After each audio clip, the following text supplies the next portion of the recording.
My son texted me. I'd rather lose my father than lose my wife. 3 days earlier, she had thrown me to the floor, dislocating my shoulder and cutting my face. He said nothing, so I said nothing until his name vanished from the $12 million estate and 800-acre ranch. Then came the dinner invite. They smiled.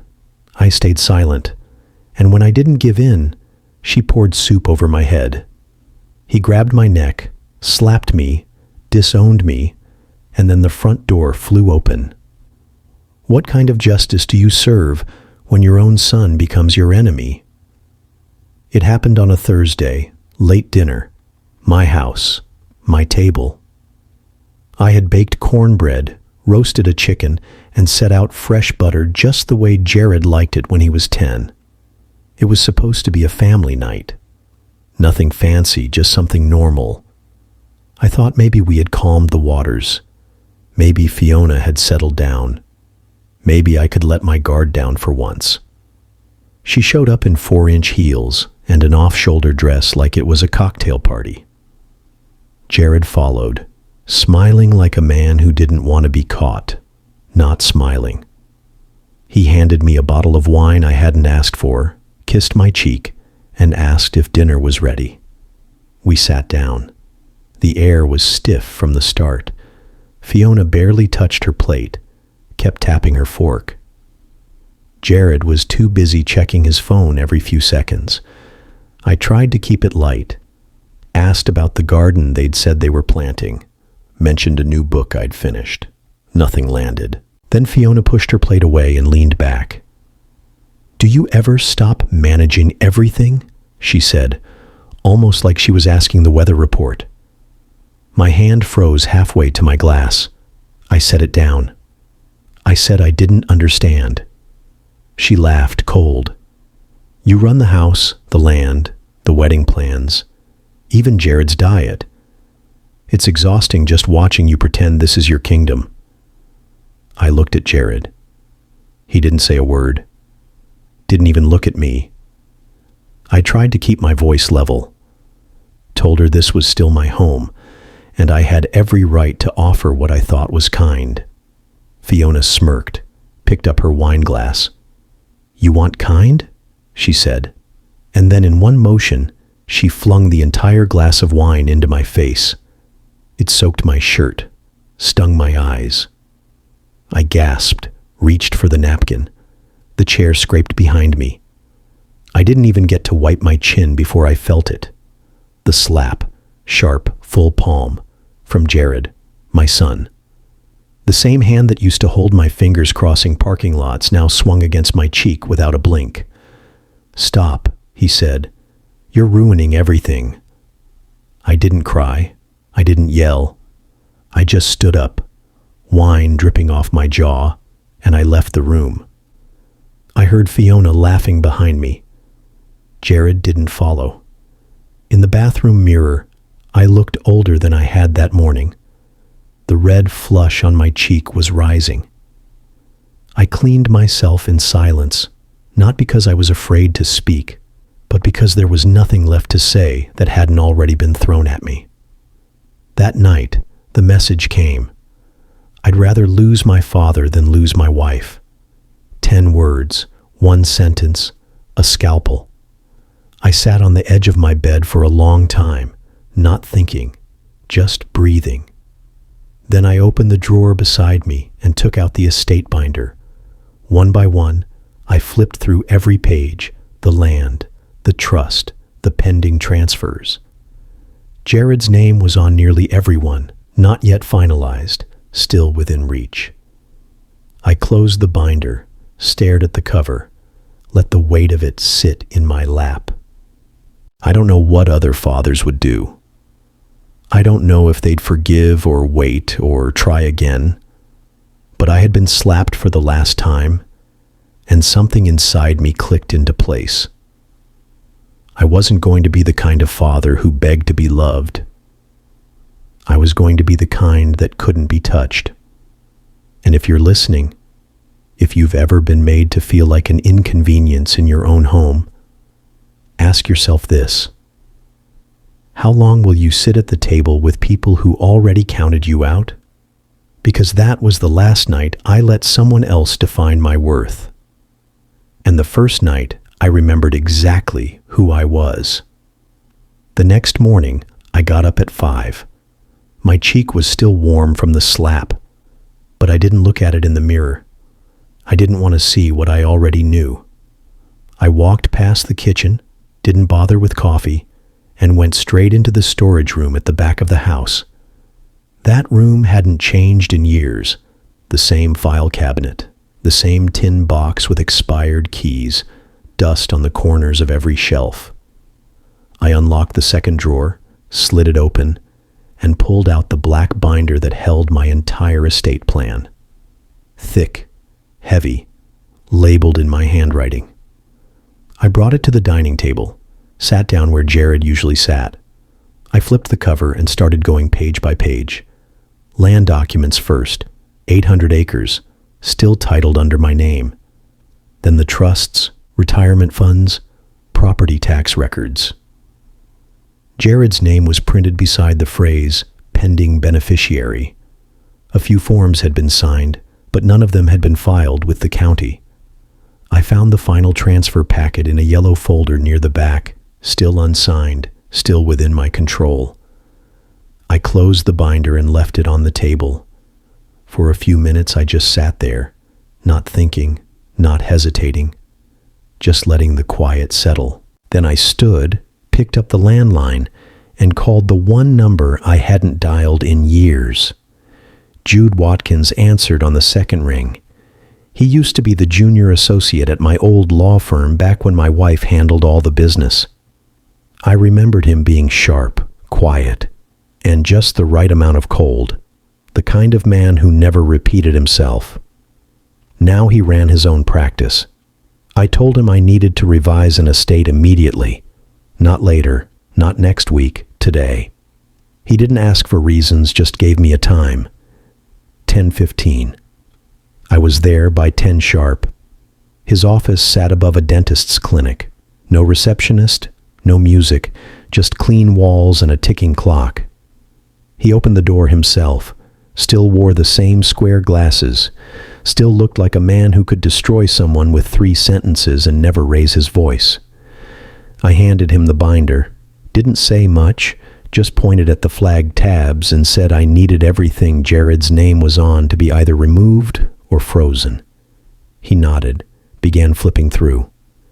For the next half hour, he said almost nothing, just read, made marks in a notebook. Finally, he closed the binder, leaned back, and looked at me. "It's all yours," he said. "Every signature is you. Nothing's been filed. Nothing's binding. We can pull it all back." I asked what the steps were. "Step 1, he said, revoke the transfer intentions in writing. Step 2, establish a protective clause against any future claims. Step 3, secure new beneficiary designations immediately." I told him to do all 3. He said he'd draft the documents before lunch. I left his office with a copy of the revocation letter in my bag and a strange calm in my chest. Back home, I didn't eat, didn't turn on the TV, just cleared the dining table and opened the binder again. I took out every page that had Jared's name and laid them flat across the table like a map of betrayal. Then I gathered them, sealed them in a new envelope, and wrote in thick black pen, "Void, not filed, do not process." I set it next to the fireplace. By 3 p.m., Jude had emailed me the first draft of the new documents. He titled the file, "Winslow Restatement Final." There was no version 1, no draft 2, just final. I printed the pages one by one, stacked them in a new folder, called the notary service to schedule a signing. They said they could come by at 6. At 6:05, a woman in a gray blazer stood in my living room with a clipboard. I signed every line without hesitation. She notarized, packed, and left in under 20 minutes. When the door closed, I sat back down at the table. The air felt different still, like the house had let out a long breath it had been holding. In the silence, I opened the envelope again, looked at the pages that used to mean legacy, family, future. I lit the corner of one with a match and dropped it into the fireplace. Watched the names burn. Watched the lines curl and disappear. It was not revenge. It was not rage. It was removal. There are moments when a man sees his own name in a legal document and realizes he still owns everything that matters. That was the moment I stopped being a father waiting for love and started being a man reclaiming peace. By Saturday morning, everything had been signed, witnessed, notarized, and sealed. The new estate plan sat in a locked drawer in my study. Jared's name no longer existed on a single asset. Not on the land, not on the house, not on the bank accounts or the vehicles. He wasn't just removed. He was erased. The quiet in the house didn't feel empty. It felt earned. I woke up before dawn, took the truck down to the gas station, filled the tank, and picked up the local paper. At the bottom of the front page, just beneath a blurb about a high school fundraiser, was the announcement I had sent 2 days earlier. Loretta Winslow, longtime resident of Green Hollow County and former U.S. Army nurse, has formally announced the establishment of the Winslow Foundation for Veterans and Women in Crisis. The foundation, funded with a $10 million estate donation, will support community programs across the Tri-County area. I read the paragraph twice, folded the paper, and placed it gently in the passenger seat. It was a small story, but it was enough. On the way back, I stopped by the church. The lot was empty except for Pastor Elgin's old truck parked out back. I knew he'd be there like he always was on weekends before the crowd came. I didn't go inside, just sat in the cab, engine off, looking at the windows I had cleaned for years on Saturday mornings. There wasn't a single doubt in my chest. No fear, no second guessing. I had made peace with what I had done. It wasn't revenge. It was correction. Back at home, I watered the herbs on the kitchen windowsill, fed the dogs, and waited. By mid-afternoon, my phone lit up. It was Jared. I let it ring out. He called again 20 minutes later. I silenced it. At 5:42, a text came through. It said, "We saw the paper. Can we come over to talk?" I didn't reply. At 6:18, the gate camera triggered, the driveway filled with headlights, Jared's car. I stood at the sink, dried my hands. By the time I opened the front door, they were already walking up the steps. Fiona wore a pale green coat and heels that clicked like she wanted the ground to know she was there. Jared followed a few steps behind, head down. Fiona was smiling when she said hello. Her voice had a sweetness in it that didn't reach her eyes. I didn't return it, just stepped back and let them in. We sat at the dining table. Same one where the slap had happened. I hadn't changed the chair arrangement.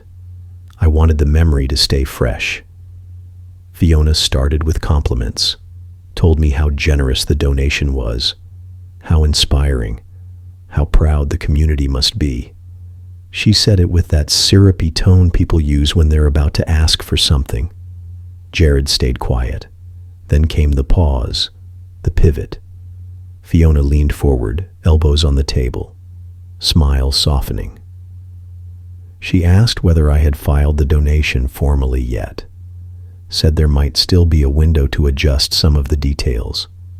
Suggested that perhaps the foundation could be structured differently, that Jared could help manage it, that keeping it in the family might ensure the legacy stayed protected. I listened without blinking. Let her talk. When she finally stopped, I stood up, walked to the kitchen, poured myself a glass of water, came back. I looked her in the eye and said, "No, it's done." The smile on her face cracked, just a hairline fracture. but it was there. She blinked, leaned back, exhaled sharply through her nose, like she had been expecting a negotiation, not a wall. Jared finally spoke, said something about feeling left out, about wanting a chance to make things right. I said nothing. He said he was my only child, that this was our family legacy. I took another sip of water. Fiona's voice sharpened. She asked whether I had any idea what I had done to them, said I had embarrassed them, that I was acting irrationally, vindictively, that people would talk. I nodded. She stood up suddenly, too fast. The chair screeched back. Then, in one motion, she picked up the soup bowl in front of her and flung it toward me.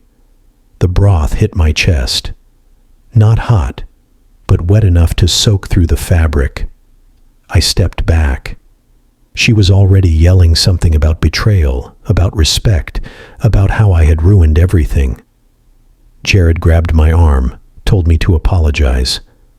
Apologize. I shook him off. He raised his hand again. That was when the front door opened. Ella stepped inside. She was holding her phone up, camera recording. She had been standing on the porch the whole time. Said she had seen them pull up, said something didn't feel right. The minute she heard yelling, she hit record. Fiona froze. Jared stepped back. I asked Ella to call the police. She did. Right there on speaker. By the time the officers arrived, Fiona had calmed down enough to pretend it had been an accident. Jared tried to play mediator, said it was all a misunderstanding. But Ella handed over the video, and I showed them the bruise on my arm. Statements were taken, reports filed. They left in 2 separate cars. I locked the door behind them, cleaned the soup off the floor, changed my shirt. Then I went to my study, opened the folder labeled Final, and added one more note at the bottom of the trust agreement. No visitation under duress, no reinstatement under emotional pressure, no second chances. Because something irreversible had just happened. Not the soup, not the shouting, but the final confirmation that they never saw me as anything more than a gate to money. And that gate had just closed forever. The officers didn't leave quickly. They stayed in the living room for nearly an hour. One walked around the property with Ella to retrace what she had seen before she entered. The other asked me for a detailed statement. I gave it to him clearly, calmly, not a word more than needed. I wasn't trembling. I wasn't stuttering. The soup had dried across the front of my shirt, but I hadn't changed. I wanted the stain documented. Jared and Fiona had already been separated into different squad cars. Neither of them looked in my direction as they were taken out. Jared kept shaking his head. Fiona tried to speak, but the officer stopped her before she could say more than a few words.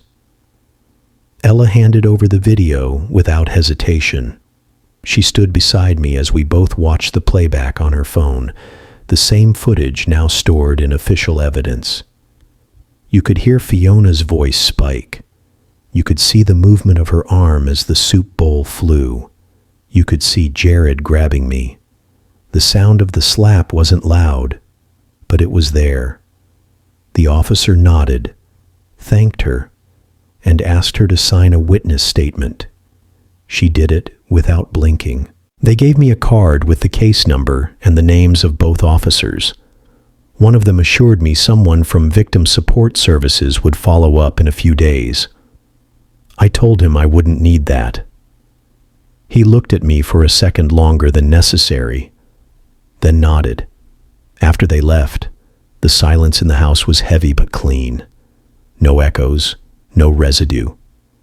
I stood in the doorway for a long while, then finally closed it, turned the bolt, and leaned back against the wood. I didn't cry. Instead, I went to the study, opened the file labeled Legal Holds and Restrictions.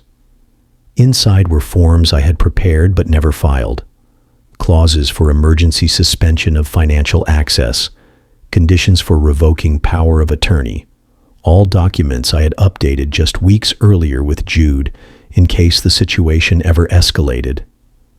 It had escalated. I picked up the phone and called Jude's emergency line, left a single sentence on the voicemail. The restriction protocols are active. Execute immediately. Then I went to the kitchen, brewed a fresh pot of coffee, and waited. By morning, Jude had responded with confirmation. He had already submitted the revocation notices to the appropriate agencies. Power of attorney was officially void.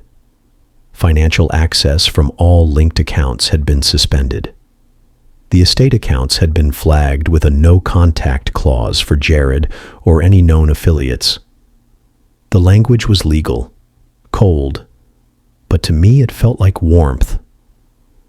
At 9:30 I drove to the courthouse. I didn't wear black.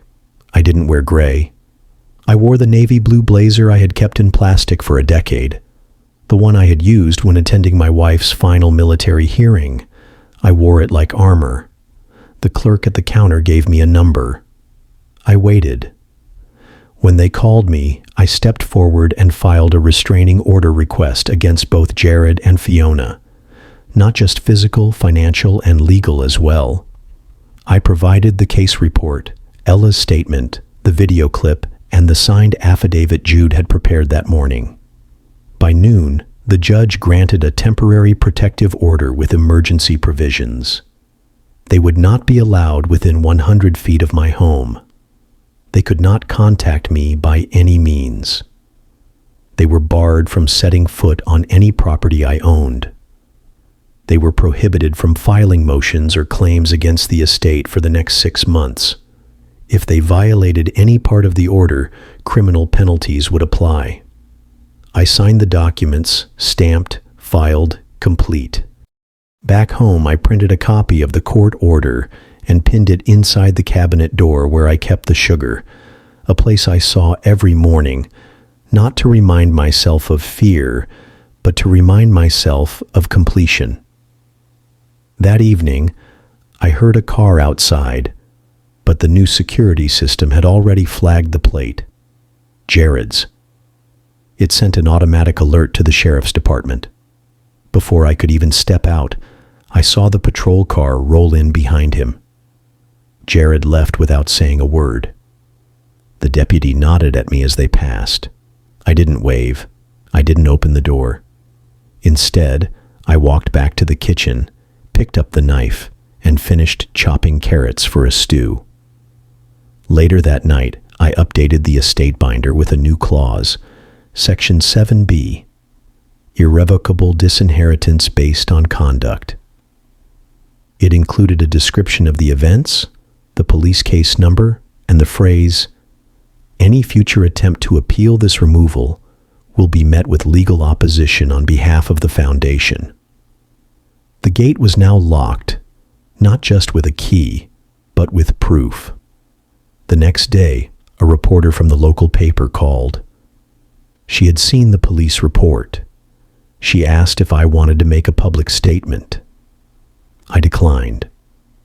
The article ran without my voice. It was titled, "Man Donates Millions, Then Survives Assault from Family He Disinherited." People began whispering, some sympathetic, some judgmental, but none of them knew that I slept better that week than I had in a year. At night, the wind moved through the trees the same way it always had. The stars hung in the same quiet patterns. But inside, the air felt different. No more watching over my shoulder. No more checking bank balances for unexplained withdrawals. No more pretending. The house was mine again. Not just in title, but in spirit. And as I sat on the porch that Sunday, cup of coffee in hand, I watched the sun rise through the clearing without a single shadow behind me. 3 days after the police report, Jude sent me an email with a subject line that simply read, You'll want to see this. Attached were 7 pages of court records, civil filings, all from another state, dated 4 years back. The plaintiff was a woman named Barbara Clean. The defendant was Fiona Ames, not yet Fiona Winslow. The documents detailed a financial dispute. Barbara, 78 at the time, had accused Fiona of convincing her to invest in a wellness business for elderly women. The venture never opened. The money, close to $1,000, was never recovered. Fiona had claimed it was lost in startup costs. When the court subpoenaed the receipts, the trail went cold. Barbara passed away during the case. No heirs pursued it. The judge dismissed the suit without resolution. Jude had dug it up after requesting an interstate character check. He said it wasn't hard to find once he knew where to look. Fiona had left just enough traces, enough to raise the hair on the back of my neck. I printed the file and stapled it together. It was heavy in the hand, not in weight, but in implication. That same afternoon, a name surfaced in my memory. Clara Monroe, my late brother's friend. She had once mentioned something about a cousin who lost money in a boutique startup in Jacksonville. I wasn't sure if it was relevant, but something about the way she had told the story had felt unfinished. I called Clara. She answered after 3 rings. I told her I needed a name if she still had it. She hesitated at first. Then she said, Derek Lawson. I remembered the name the moment she spoke it. Jared had mentioned a Derek once in passing. Said Fiona's last relationship ended badly, but that the man had been obsessed with her, that he had been unstable. I asked Clara if she had any contact for him. She said no, but she remembered where he had worked, a hardware chain in northern Florida. I spent the next hour calling every store in the area until someone recognized the name. They said he no longer worked there, but they had a forwarding number. I took it, called, left a message. Derek returned the call the next morning. His voice was steady, measured. He asked who I was. I told him plainly, gave him the names, Jared, Fiona, my own. There was a long pause on the other end. Then he said he had been waiting years for someone to ask. We spoke for over 40 minutes. Derek told me everything. He and Fiona had met through a mutual friend. Things had moved fast. She was charming, motivated, spoke about wanting to build a business, said she just needed a partner who believed in her. Derek had opened joint accounts, co-signed a car, paid the deposit on a boutique space downtown. The permits never came through. The space stayed empty. The money disappeared. 3 months before the wedding, he found out she had been in contact with another man, an older relative of a family friend, wealthy, recently widowed. When he confronted Fiona, she didn't deny it. She packed her things, left the house, and blocked his number. Within weeks, she had moved across state lines. Derek never heard from her again until now. I asked if he would be willing to put this in writing, not for court, for clarity. He said he already had, sent me a scanned statement that night, signed, dated, 3 pages long. I filed it with the other documents. I didn't call Jared. I didn't send a message. Instead, I began preparing a folder. I labeled it Timeline of Events. Inside, I placed the court records from Barbara Klein's case, the scanned statement from Derek, and the police report from the dinner incident. I added the restraining order, the estate revocation letters, and copies of Fiona's previous address history that Jude had pulled. It wasn't just paperwork, it was proof, a full picture. By the weekend, the community had started whispering louder. The foundation announcement had brought attention. The police visit had brought speculation. Now the article was circulating in smaller papers and online forums. I kept quiet. But then early Sunday morning, I received an envelope slid under my door. No return address. Inside was a letter.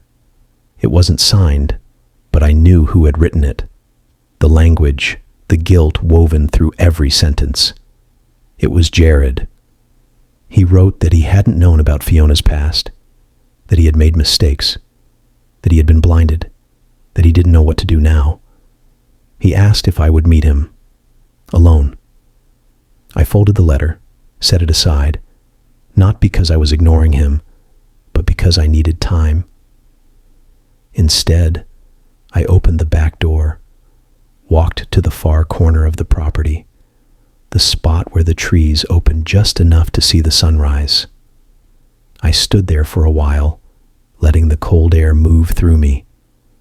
Then I turned back and walked inside.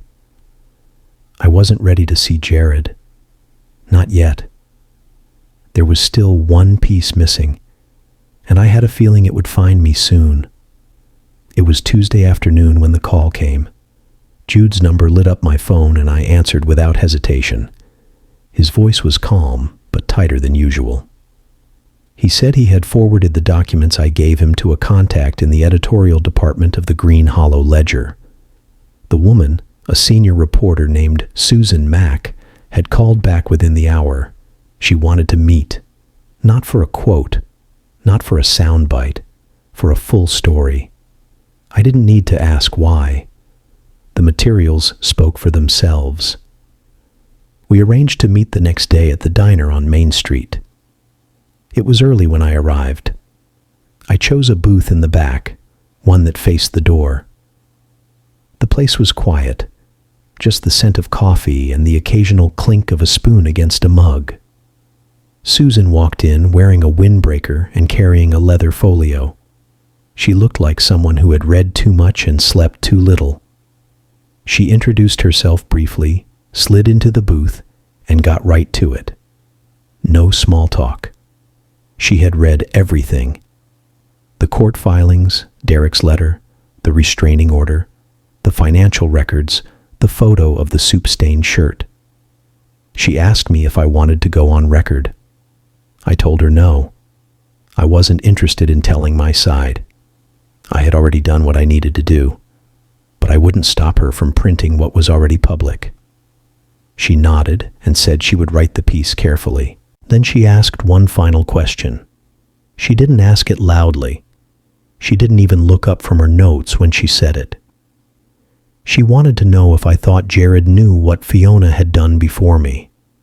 I didn't answer right away. I stirred my tea, let the silence settle. Then I said this. I think he saw parts of her, but not the whole. I think he looked away from what was uncomfortable, and by the time it got ugly, it was easier to defend her than admit he had been wrong.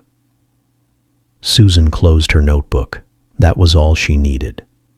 The article came out 2 days later. The headline read, "Foundation Benefactor Escapes Pattern of Financial Abuse." The article told the story plainly.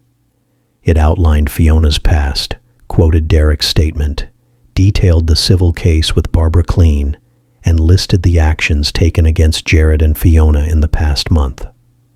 It referenced the restraining order, the revoked transfers, and the confirmed separation from the Winslow estate. It didn't include my name in the body of the article, only referred to me as a man in his 70s with strong military and community ties. The piece spread quickly. It was picked up by a regional news site and shared on local forums. By the weekend, my mailbox was full of letters.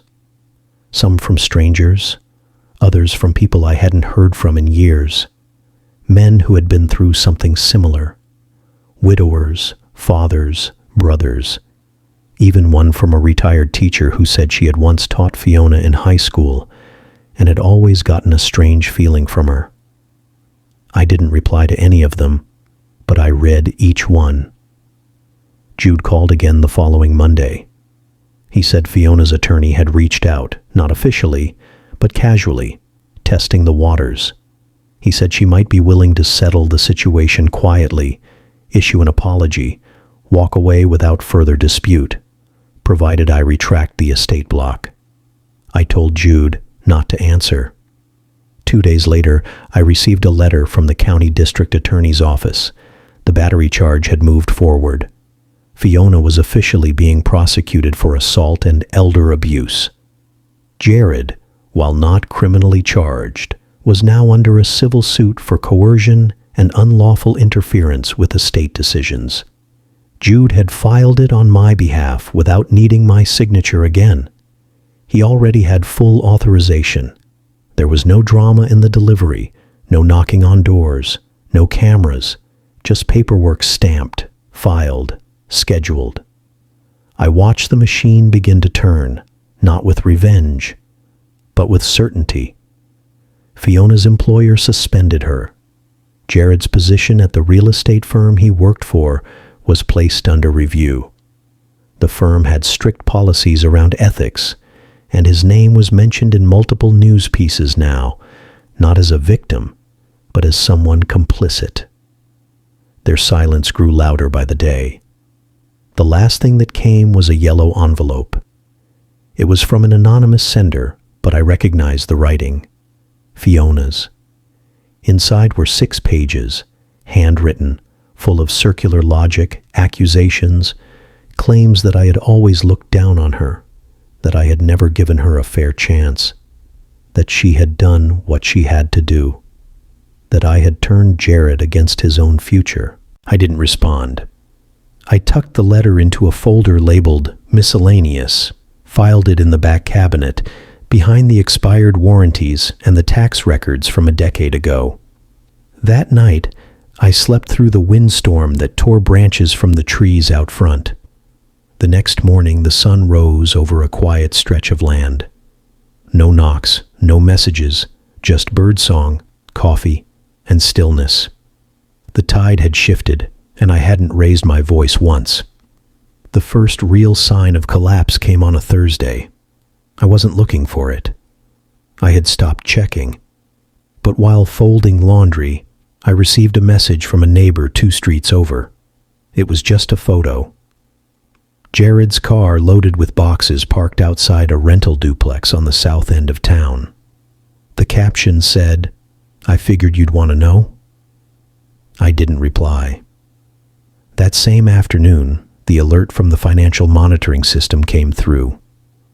One of the old shared accounts between Jared and Fiona had been flagged for closure due to insufficient funds. Jude had installed the monitoring after we filed the estate restrictions. Not to pry, just to track any movement that could impact my name. Fiona's credit score had dropped 30 points in 3 weeks. Jared's was under review. The debt on their joint credit cards was growing. The house they rented had been listed online with photos from a mobile phone. Blurry shots of furniture posted with captions like, "lightly used" and "must go." The couch I had gifted Jared 2 years ago was one of them. I recognized the pattern. He had once said it reminded him of the lake house from his childhood. I sat with that photo longer than I meant to. By the following Tuesday, the story had reached his employer. The real estate firm put Jared on unpaid leave. They issued a public statement that their employees were expected to meet standards of conduct consistent with their mission. It was brief, but final. His name was no longer listed on the website by the end of the week. Fiona fared no better. Her suspension became termination. The agency that had hired her sent a letter to the county distancing themselves from her role in the foundation's controversy. She had spoken publicly once about her plans to build a women's empowerment retreat using what she called family connections. That clip had been shared in the follow-up article. It didn't age well. I did not celebrate. I did not comment. But the quiet around my property felt sharper now, as if the wind itself had less weight to carry. The garden, long left dormant, began to demand my attention again. I found myself spending more time there, trimming, watering, resetting the soil. The routines returned, not because I needed to fill time, but because something in me had begun to clear. There was no more waiting, no more bracing. I no longer lived inside a question. Then one evening, just past dusk, a letter arrived without postage. No return address. It was left at the gate. I opened it on the porch. It was from Jared. The handwriting had changed, less confident, smaller. He wrote that Fiona had left. She packed 2 suitcases and said she needed space. He didn't know where she had gone.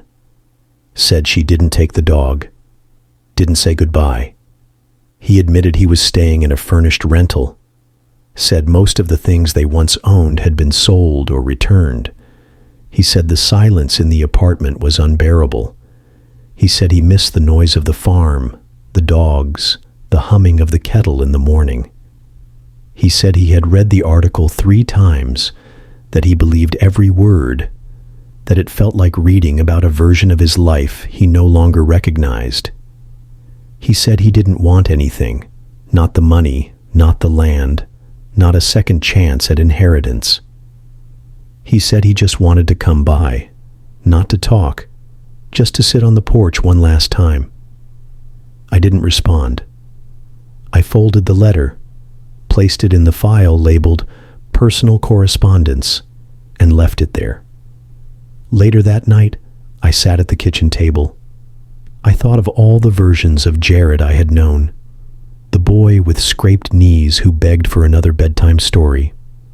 The young man who cried at his father's funeral. The adult who called every Sunday until Fiona said it was too much. The son who slapped my face and told me I was ruining everything. There are so many versions of people, but only one gets to stay. The next day, Jude called with an update. The civil case had reached a settlement offer. Fiona's legal team proposed a resolution to avoid court. It was weak, barely structured. It asked for my agreement not to pursue further action in exchange for a public apology and a sealed case. Jude asked what I wanted to do. I told him to reject it. There was nothing left to settle.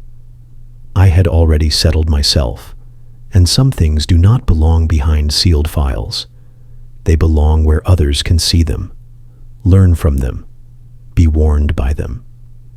That night, for the first time in months, I lit the small lamp in the guest room again, not for a visitor, not in hope, but because it made the house feel complete again, whole, untouched, and still mine. It was a Thursday morning when the deputy called. His voice was calm like it always had been. He said Jared had requested a supervised visit. Nothing formal, no legal obligation, just a single conversation.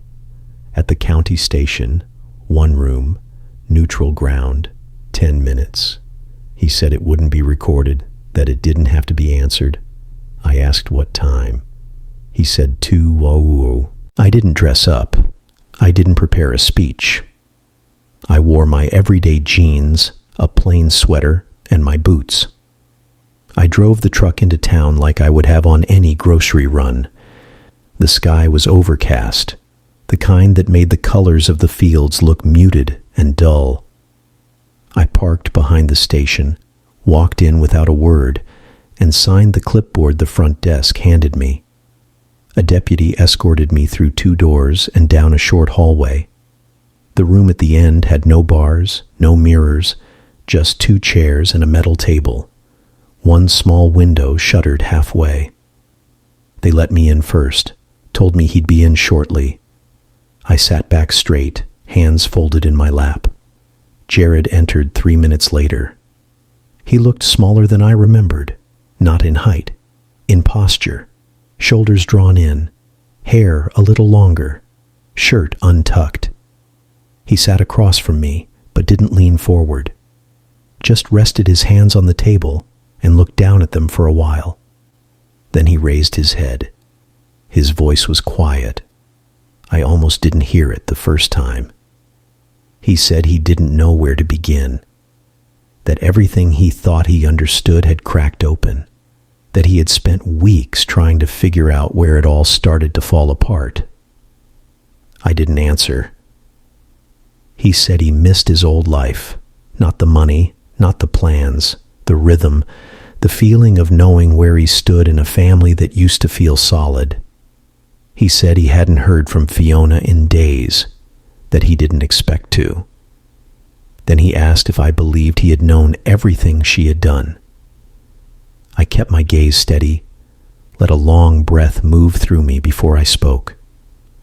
I told him I didn't know what he had known. I only knew what he had chosen to ignore, that sometimes silence is a decision, that sometimes looking away is as loud as shouting. He didn't interrupt. He just sat with it.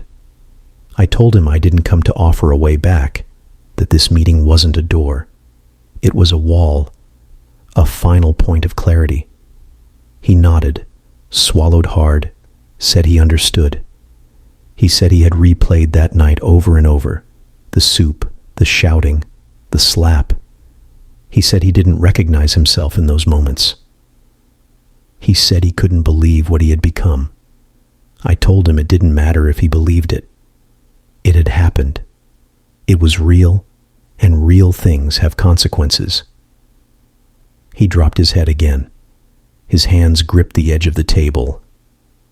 He didn't cry, but his voice broke when he said he was sorry. I waited. He asked if I could ever forgive him. I looked him in the eyes and said one sentence.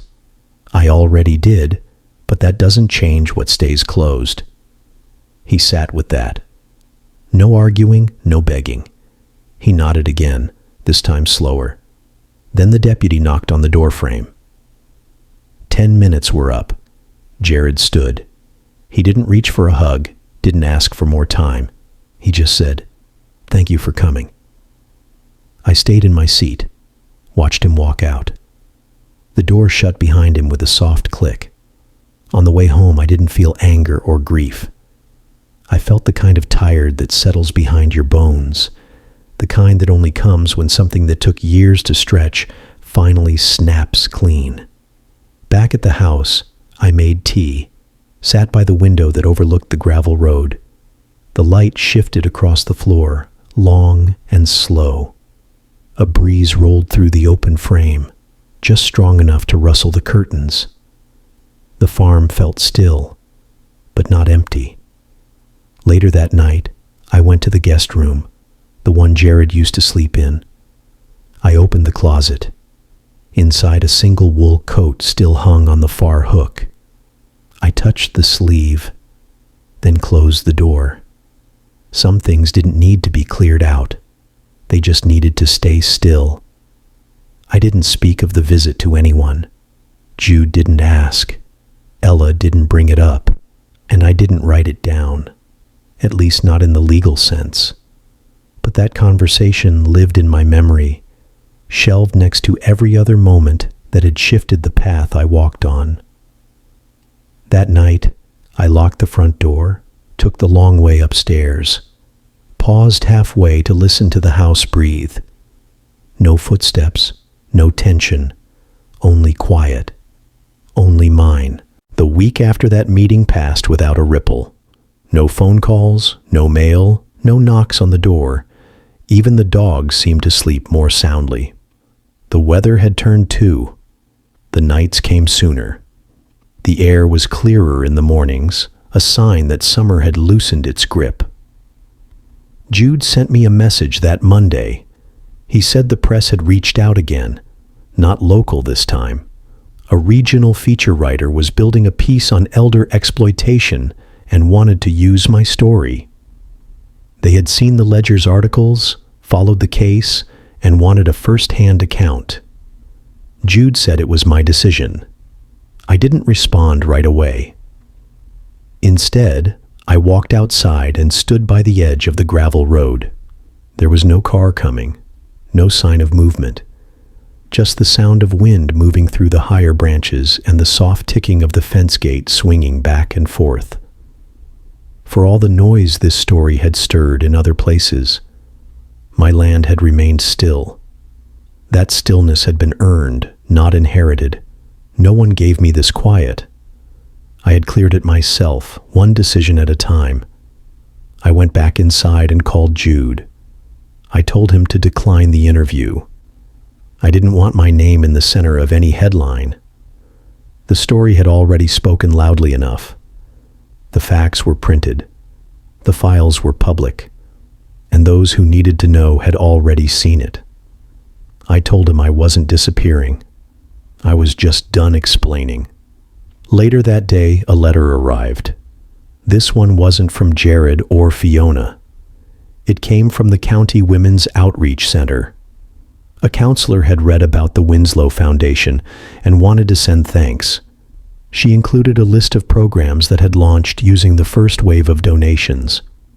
A support group for elder women facing domestic pressure, a transportation grant for mothers re-entering the workforce, and a monthly legal clinic for women over 60. She didn't ask for more, just wrote that the support was being felt quietly in rooms where healing happened. I folded the letter and pinned it to the corkboard above my desk. That board had once held appointment reminders and grocery lists. Now it held pieces of something bigger, not headlines, not statements, just proof that something had moved forward. I thought of all the voices that had filled the past year, the shouting, the blaming, the rehearsed apologies, and I thought of how loud they had been and how little they had said. But silence, I had learned, could say everything. It became my final choice. That evening, I sat down at the old typewriter I had kept in the back closet. I dusted it off, rolled in a fresh sheet of paper, and began to write the one-page statement I had waited months to finish.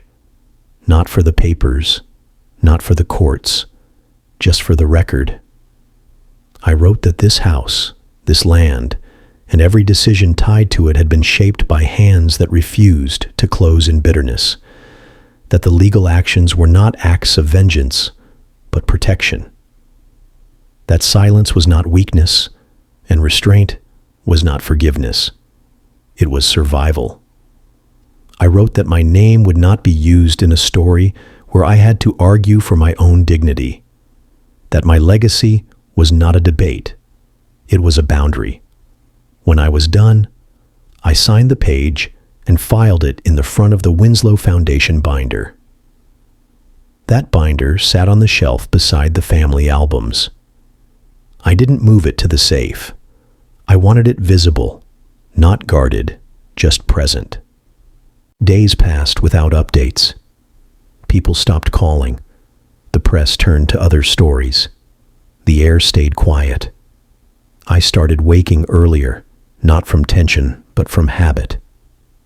I had no one to explain myself to anymore, no one to answer to. And that space, once filled with need, now held peace. One morning I walked to the edge of the pasture, watched the fog roll back from the hills. The light touched the tips of the grass first, then moved slowly toward the house. I stood still until it reached my boots. I didn't think about Jared. I didn't wonder what Fiona was doing. I didn't relive the courtroom filings or the meetings or the letters. I just stood there breathing in the weight of a name that had finally been returned to me. Not inherited, not borrowed, not threatened, just mine. That was the first day I no longer saw myself as someone recovering. That was the first day I felt finished, not broken, not repaired, just done and whole. It was the kind of morning that made everything feel slower. The light came in low through the kitchen window, brushing against the edge of the counter like it was unsure of its welcome. I stood there barefoot, waiting for the kettle to hiss, letting the quiet settle into my joints. No phone, no emails, just the tick of the wall clock and the warmth of the stove humming beneath it. The newspaper sat untouched.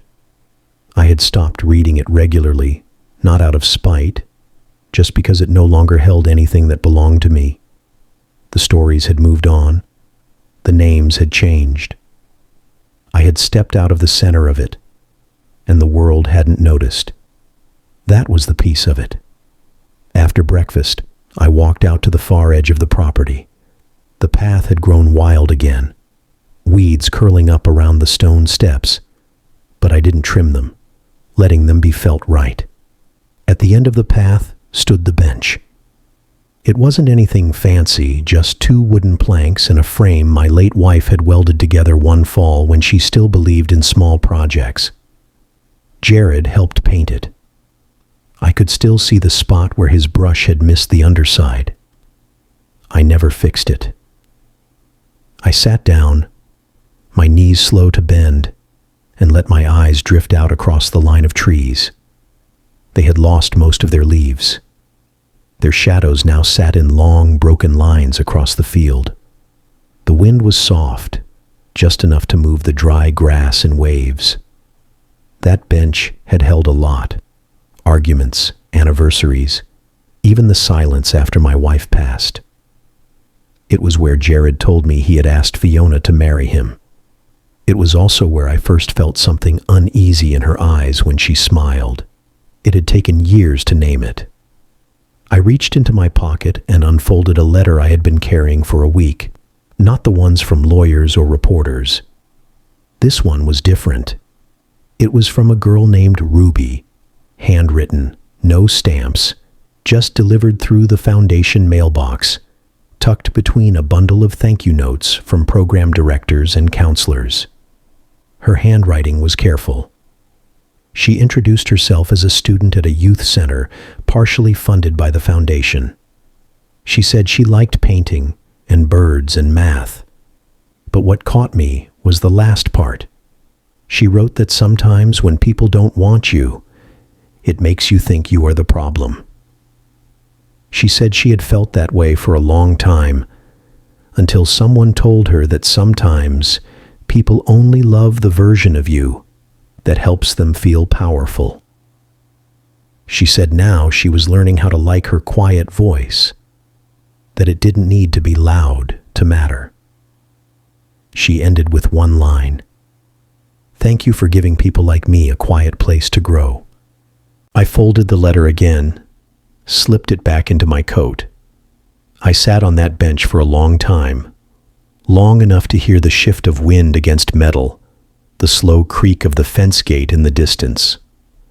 The past few months had come and gone like a storm I had walked through without running, and now all that was left was air and time.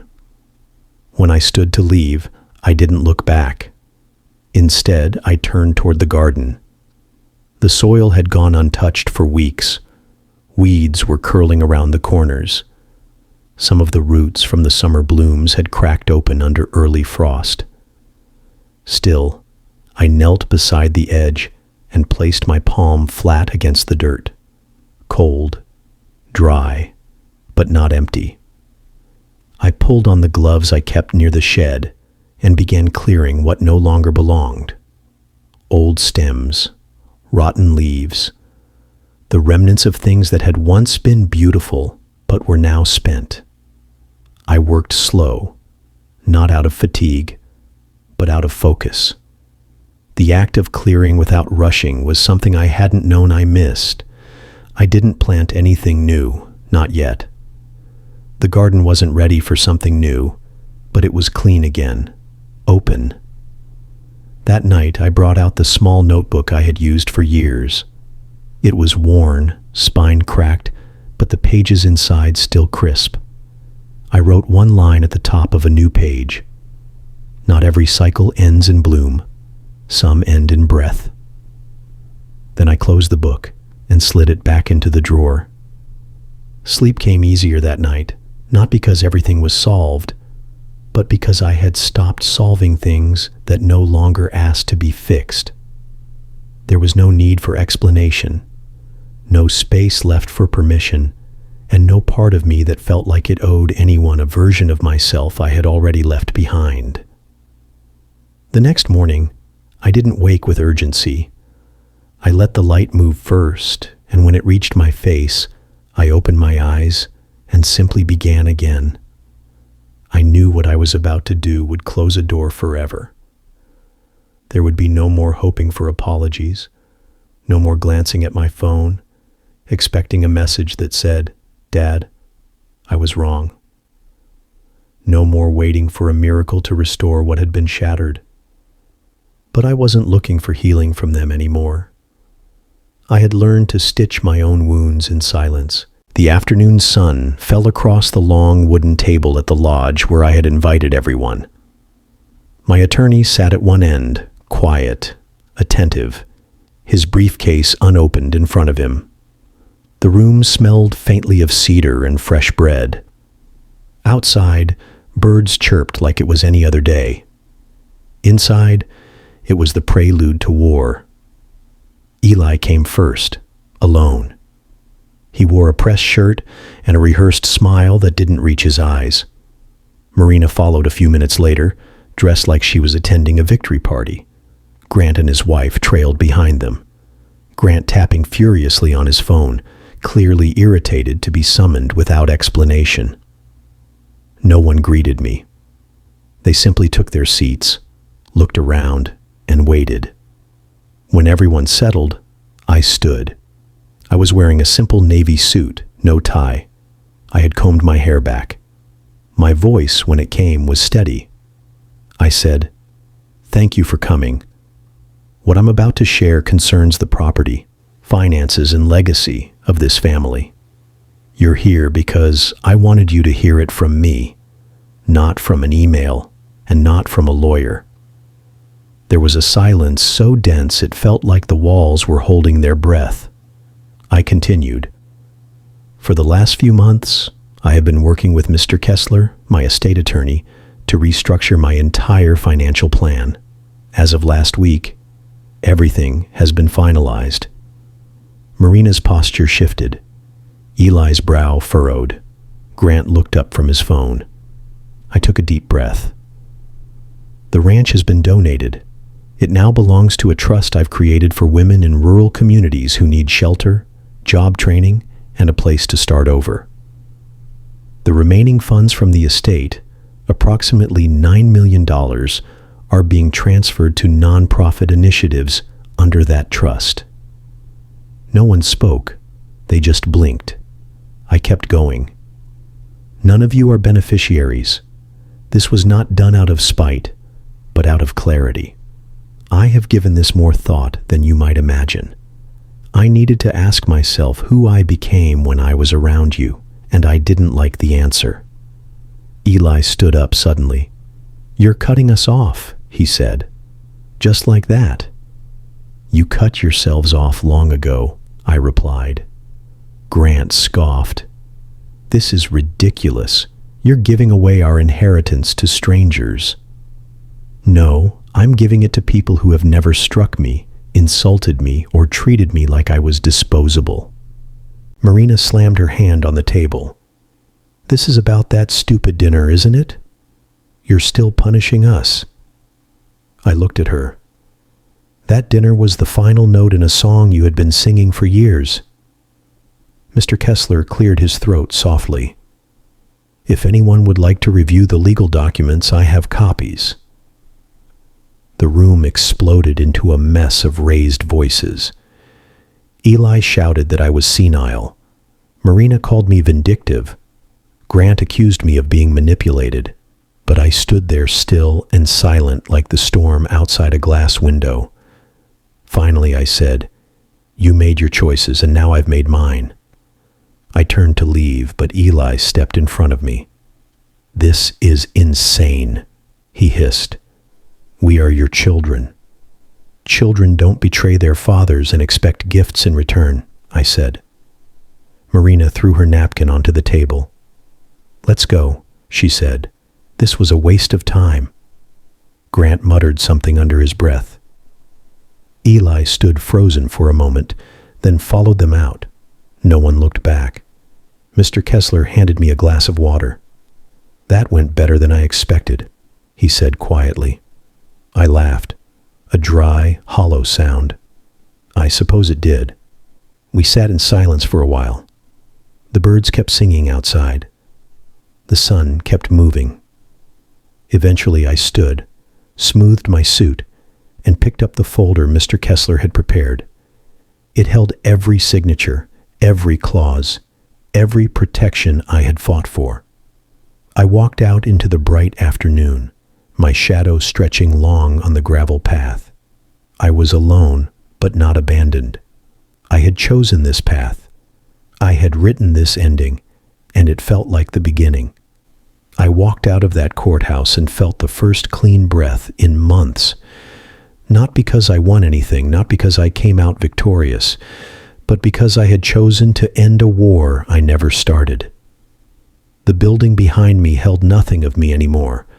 My name had been untangled from every deed, trust, and legal loop they tried to twist around me. And more importantly, my heart was free from needing anyone's permission to matter. Outside, Martina waited in the same spot she had stood for weeks. The same calm, grounded presence that reminded me again and again that I was not crazy, that this pain was real, that my story was not invisible. She gave me a nod as I stepped down the marble stairs. No big smiles, no pity, just respect. It was all I needed. It was. We drove away in silence for a while.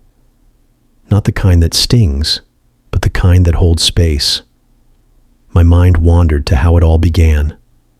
A message from my son, a broken shoulder, a slap, soup poured over my head, a man left bleeding behind a closed guest bedroom door. That was the version of me they wanted to forget. And for a while, I almost let them. But now that version was buried deep in the dust, and I was standing. Weeks passed. The trust fund paperwork for the foundation was finalized.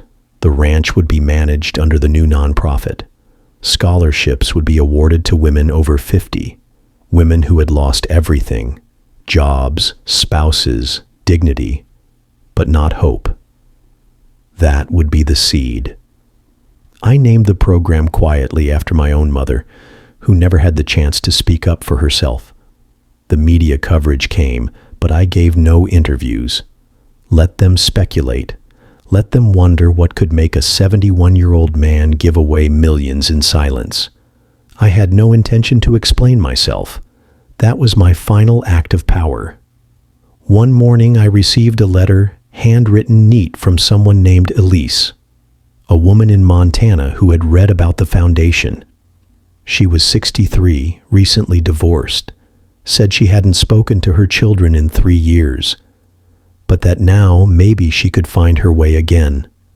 She ended with, "Thank you for reminding me that I'm not worthless just because I turned gray." I cried when I finished reading it, not out of sorrow, but out of something deeper. A sense that everything I lost, every scar, every humiliation, had been repurposed, given meaning, given direction. A few weeks later, I stood by the lake house, the one I almost sold in panic, the one that held my wife's rocking chair, still creaking in the evening breeze. I sat down in it with a cup of black coffee and looked out at the water. No more legal papers, no more threats, just the hum of insects and the reflection of the sky in motion. There were moments when I missed who I used to be, the father who cooked every holiday meal, the husband who never asked for much, the grandfather who wanted nothing more than to see his family smile. That man was still inside me, but he had made room for someone else now, someone who knew how to say no, how to protect himself. One afternoon, Martina came by. She brought fresh tomatoes from her garden, and we sat on the back porch, laughing about a deer that kept chewing on her rosemary bush. No drama, no weight, just life. As the sun set behind the hills, I thought of Brendan. I had not heard from him since the day in court. I doubted I ever would. Maybe one day he would understand, maybe not. That wasn't mine to carry anymore. I closed my eyes and listened to the wind pick up. My body still ached in places. My heart still had tender parts, but I was no longer broken. I was simply living on my terms. And that was enough. If you're still here with me, thank you for listening. Maybe you've known what it feels like to be erased. Maybe you've been told that your pain was inconvenient. But I hope this story reminds you that silence does not mean weakness, that boundaries are not cruelty, and that reclaiming your worth, no matter how late, is not only possible, it's powerful. If this story stirred something in you, I'd love to hear your voice in the comments. You are not alone. Not now.